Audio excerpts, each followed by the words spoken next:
Praise the Lord. உலகத்தில் நீங்கள் சந்தோஷமாக மன மகிழ்ச்சியாக நிம்மதியாக வாழ்வதற்கான ஒரு வழி உண்டு. என்னன்னு தெரியுமா? மன்னித்தல்.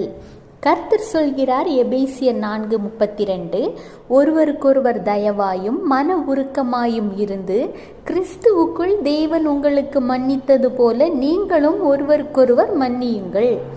நீங்கள் தெரிஞ்சோ தெரியாமலோ ஒரு தப்பு பண்ணினா அதை மற்றவங்க மன்னிக்கணும், மறக்கணும், உங்களை மீண்டும் ஏற்றுக்கொள்ளணும்னு நீங்கள் நினைக்கிறீங்க இல்லையா?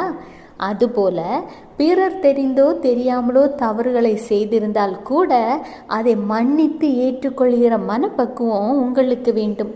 ஏனென்றால் ஆண்டவராகிய இயேசு கிறிஸ்து உங்களுடைய தப்பிதங்களை மன்னித்து உங்களை ஏற்றுக்கொண்ட ஒரே தேவன்.